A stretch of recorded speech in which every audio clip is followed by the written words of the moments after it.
नमस्कार दोस्तों, मैं संतोष कुमार आप सभी को स्वागत करते हैं आपके बीपीएससी ग्रुप। जैसे कि इससे पहले के वीडियो में हम लोग जो है बाबर के बारे में पूरे बेसिक से जाने थे कि बाबर का जन्म कब हुआ और वह जो है किधर से भटक के हमारे भारत में पहुंचे थे और धीरे धीरे जो है भारत पर पूरा अपना कब्जा कर लिया था। तो जैसे कि हम जाने थे उसमें कि बाबर का जन्म 14 फरवरी 1483 ईस्वी को फरगाना में हुआ था। कहाँ पे हुआ था? फरगाना, जो कि उज्बेकिस्तान की फरगाना में बता दिए थे। तो आज जो है हम लोग जानेंगे कि भारत में जो है वह कौन कौन से ऐसे युद्ध लड़े जो कि बहुत ही इंपॉर्टेंट युद्ध है और उससे जो है एग्जाम में क्वेश्चन पूछे जाते हैं। तो चलिए हम लोग देखते हैं वह कौन कौन से युद्ध है जो बाबर द्वारा लड़ा गया है और वह उसमें जो है ना बाबर सभी में विजय प्राप्त किया, यानी कि जितने भी युद्ध लड़े बाबर सब में विजय प्राप्त किया। देखिए बाबर का जन्म जो है 14 फरवरी 1483 ईस्वी को होता है और 1493 ईस्वी में जाके वह राजा बनता है और 1526 में जाके जो है उसका निधन हो जाता है। बहुत ही कम उम्र में जो है वह राजा बनता है और बहुत ही अच्छा अपना प्रदर्शन दिखाता है। तो चलिए हम लोग देखते हैं वह बाबर का द्वारा जो है लड़ा गया युद्ध कौन कौन है। तो सबसे पहला जो है पानीपत का युद्ध आता है। इसमें जो है ना इब्राहिम लोदी को पराजित करके और उसी युद्ध के बाद जो है बाबर ठान लेता है कि हमको जो है कहाँ पे रहना है, तो भारत में अपना अस्थायी बना के रहना है। तो बाबर जो है पानीपत का युद्ध कब लड़ा था? यदि आपसे ऑब्जेक्टिव क्वेश्चन में पूछ दिया जाए कि बाबर जो है पानीपत का युद्ध कब लड़ा था, तो आपको बताना है 1526 में। कब? 1526 में। और इसमें जो है क्या हुआ था दोस्तों, तो इब्राहिम लोदी को जो है पराजित कर दिया था, यानी कि उसको मार दिया गया था और जो है अपना अधिकार कर लिया था। और कहा जाता है कि इब्राहिम लोदी ही एक ऐसा शासक था जो कि भारत का हिंदू धर्म के राजा थे और उसे भी जो है बाबर ने मार दिया था। यानी कि इब्राहिम लोदी तो बहुत ही अच्छे शासक थे, लेकिन हुआ क्या वहां पे कि जब इब्राहिम लोदी जो है अपना तोप का जो है गोला बाबर के ओर आक्रमण किया, तो उधर से जो है ना रिटर्न होके उसी के ऊपर आके गिर गया, जिसके वजह से इब्राहिम लोदी की मौत हो गई। तो देखिए वो कौन है? पहला युद्ध है पानीपत का युद्ध। यह बहुत ही खतरनाक युद्ध हुआ था। इसमें जो है ढेर सारे आदमी मारे गए थे। उसके बाद आता है 1527 में खानवा का युद्ध। कौन सा युद्ध? 1527 में खानवा का युद्ध। यदि आपसे ऑब्जेक्टिव में पूछ दिया जाए ये बाबर जो है खानवा का युद्ध कब लड़ा था, तो 1527 ईस्वी में लड़ा था। उसके बाद आता है दोस्तों चंदेरी का युद्ध। क्या था? चंदेरी का युद्ध। इस जो है 1428 ईस्वी में होता है। उसके बाद घाघरा का युद्ध होता है, यह भी 29 में होता है। तो आप लोग याद करने के लिए ट्रिक याद रख सकते हैं, पान खा चांद के घर। इस पे जो है आप लोग बैठा के याद कर लीजिएगा।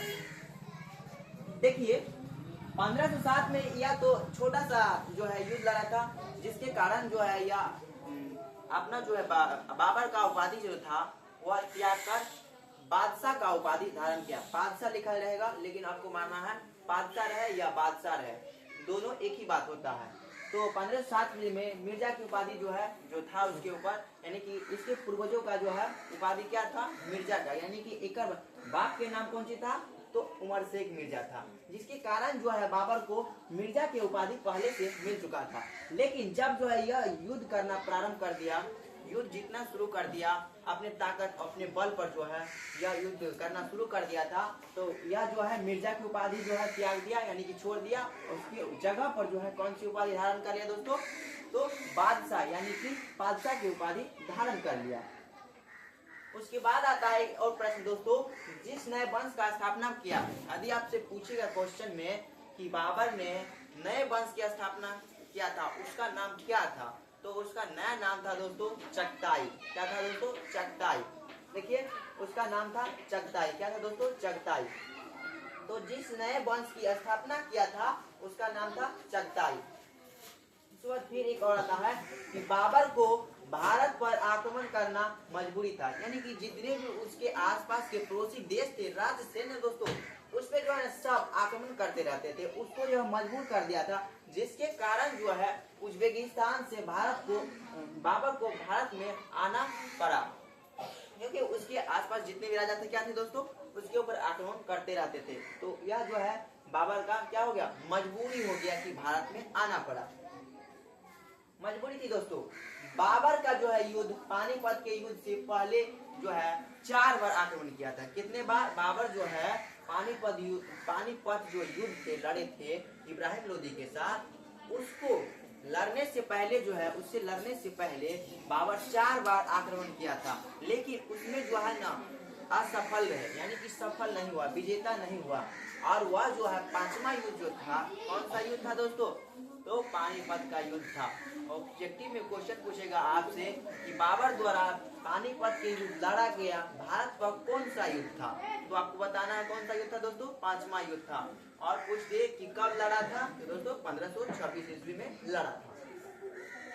तो यहाँ तक आप सबको समझ में आ गया होगा। यदि आपको समझ में कोई दिक्कत आ रही है दोस्तों, आप लोग कमेंट में जरूर करके बताइएगा, ताकि हम इसे बेहतर से बेहतर आपके लिए समझाने की कोशिश करें, क्योंकि उतना बढ़िया व्यवस्था तो है नहीं, जितना हो रहा है कर रहे हैं। तो चलिए, उसके बाद आता है 1519 में बाबर जो है पहला बाजोर अभियान किया था। इसमें जो है ना बाजोर अभियान किया, और जो है तोप का भी प्रयोग किया था। क्या किया था दोस्तों? तोप का भी प्रयोग किया था, अभियान किया था।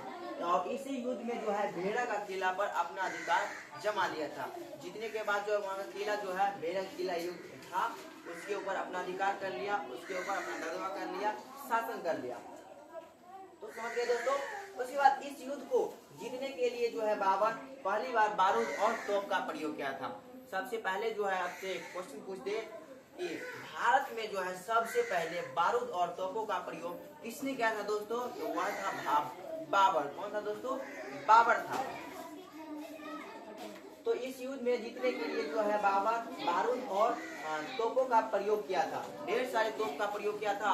और युद्ध को जीतने के लिए जो है ना तुगलमा नीति, यानी कि जिस तरह से जो है आप रामायण देखते होंगे, तो उसमें जो है अभिमन्यु को भी फंसाया जाता है अर्धचंद्र का, तो वही तुगलमा नीति जो है इसमें भी अपनाया था बाबर। और यह तुगलमा नीति के कारण जो है युद्ध में बाबर विजयी होता है और भेड़ा का किला जो होता है उसके अपने अधिकार जमा लेता है दोस्तों। तो इस तरह से बाबर युद्ध लड़ते गए और जो है उसके बाद 1526 जैसे ही आता है, तो उसके बाद जो है ढेर सारे उसको राजा जो है, ढेर सारे भारत के राजा थे, वह इसको निमंत्रण देने लगा कि यह जो है ना इब्राहिम लोदी है, इब्राहिम लोदी को आइए और मार को भगाइए। तो इसके चक्कर में ही भटक रहा था बाबर, तो भटक रहा था। जैसे ही इसको निमंत्रण मिला, उसी प्रकार जो है यह टूट पड़ा। किसके ऊपर? इब्राहिम लोदी के ऊपर। और 1526 में देखिए पानीपत के प्रथम युद्ध के लिए बाबर को जो है निमंत्रण पंजाब के सूबेदार दौलत खान, कौन था दोस्तों? पंजाब के सूबेदार दौलत खान लोदी, इब्राहिम लोदी जो था, यह भी कहता था कि आप उसको मार दीजिए। उस समय जो है एक दूसरे से सबको दिक्कत होता था, दुश्मनी था, घृणा था, इसीलिए जो है वो उसको निमंत्रण दे रहा और इब्राहिम लोदी भी निमंत्रण दे रहा। ऊपर चाचा जो था इब्राहिम लोदी का चाचा अलाम लोदी, यह भी उसको निमंत्रण देता था कि आप आइए भारत में, इसके ऊपर हमला करके इसको मिटाइए, ऐसे निमंत्रण दिया। उसके बाद राणा सांगा जो थे यह भी निमंत्रण दिया था, यानी कि टोटल जो है 4 को इसको निमंत्रण दिया था। और इसी की बुलाने पर, कहने पर जो है बाबर भारत में घुसा था। नहीं तो अगर बाप के मजा लेता कि ये बाबर जो है भारत में घुस के और भारत में पूरा अपना दबदबा कब्जा कर ले। समझ गए दोस्तों। उसके बाद आता है यह पानीपत का युद्ध। कौन सा युद्ध दोस्तों? पानीपत का युद्ध। जैसे कि आपको पहले ही बता दिए पूरे विस्तार से, भारत में जो है रहने का उसका जो है मन कब से बदल गया, तो पानीपत युद्ध जीतने के बाद। कौन सा युद्ध? पानीपत का युद्ध जीतने के बाद। तो प्रथम युद्ध जो है बाबर ने 1526 ईस्वी में लड़ी थी। कब लड़ी थी दोस्तों? 1526 ईस्वी में। और इसमें भी तुगलमा नीति अपनाया था। किसमें दोस्तों? इसमें भी तुगलमा नीति, यानी कि अर्धचंद्र का, यानी कि जैसे कि होता है ना, इस तरह से पहले जो है सेना को सजाया जाता है ऐसे करके, उसके बाद सेना पीछे भाग जाता है दोस्तों, सीधे रहता है। लेकिन जैसे ही उसका सेना जो है इब्राहिम लोदी का सेना इस पे हमला किया, तो इस सेना जो है ऐसे करके ऐसे हो गया, ऐसे हो गए और चारों साइड से जो है इसको घेर लिया, इब्राहिम लोदी के सेना को घेर लिया और इस घेर को जो है चटनी बना दिया बीच में। इसी तरह से खत्म हो गया इब्राहिम लोदी का पूरी वंशज खत्म हो गया। तो अपनाया था। और इस युद्ध में जो है मारा गया था। कौन मारा गया दोस्तों? तो इब्राहिम लोदी। क्यों? उसके ऊपर या क्या गिर गया था? तोप का गोला। तो कहता है कि इब्राहिम लोदी जो है दिल्ली संकलन, या जो है जैसे कि आप आप लोग यदि हमारा पहला वीडियो देखे हैं तो विजयनगर साम्राज्य जो पढ़ा रहे थे तो उसने बताया कि दिल्ली सल्तनत क्या होता है। तो दिल्ली सल्तनत में जो है उसी का जो है यह एगो बच्चा था कि इब्राहिम लोदी। तो एकरा जो है दिल्ली सल्तनत का एकमात्र राजा था जो कि पानीपत के प्रथम युद्ध में लड़ा गया और जो है खत्म हो गया। दोस्तों यदि आप लोग हिस्ट्री पढ़ते हैं ठीक ठाक बढ़िया से तो आप लोग कमेंट करके बताइए कि पानीपत का द्वितीय युद्ध किसने लड़ा था और कब लड़ा था। तो दिल्ली सल्तनत का दोस्तों यह जो है एक क्या था, मात्र राजा था जो कि हिंदू का था। कैसा था, दिल्ली सल्तनत का जो है मात्र एक राजा था जो कि इब्राहिम लोदी हिंदू धर्म का था और यह जो है पानीपत के प्रथम युद्ध में खत्म हो गया, मर गया 1526 ईस्वी में। भारत में तोपों का सर्वप्रथम बाबर ने किया था। यदि आपसे कुछ जैसे बता दिए हैं कि भारत में पूछ दे कि सबसे पहले तोप का प्रयोग किसने किया था, बारूद का प्रयोग किसने किया था, तो आपको बताना है बाबर ने किया था। किसने दोस्तों, बाबर ने किया था। ऑब्जेक्टिव में क्वेश्चन दोस्तों इसी तरह से पूछे जाते हैं। इस युद्ध में तोपों का देखभाल जो है, तोप का जैसे कि सेना होता है तो उसको संभालने के लिए होता है ना एगो मैन, तो उसी तरह से जो है इस तोप का जो है गोला किस तरह से यूज करेंगे, कैसे दूसरे के ऊपर छोड़ेंगे, इसको संभालने के लिए देख रेख करने के लिए जो है तुर्की के अधिकारी, कहाँ के, तुर्क दूसरे देश के जो है अधिकारी को बुलाया था जिसका नाम था उस्ताद और मुस्तफा खान। यह दोनों जो है तोप का प्रयोग कर रहा था। तोप जो है, तोप का जो है मशीन होता है, गोला होता है, उसको चलाता था। अगर आप लोग को कोई दिक्कत है समझने में दोस्तों तो आप लोग कमेंट करके जरूर बताइएगा। यदि आप लोग पूरा वीडियो देख चुके हैं तो वीडियो को ज्यादा से ज्यादा दोस्तों के साथ शेयर करें ताकि हमें मोटिवेट हो और आपके लिए हम अच्छा कर पाए, क्योंकि दोस्तों आपका एक लाइक हमें बहुत ही ज्यादा मोटिवेट करता है। तो इसीलिए लाइक करना भूलें हमारा और चैनल को सब्सक्राइब जरूर कर लीजिएगा। यदि आप लोग का सपोर्ट रहे तो बहुत कुछ कर सकते हैं दोस्तों। इसलिए यह वीडियो को खत्म करते हैं, मिलते हैं नेक्स्ट वीडियो में, बाय बाय।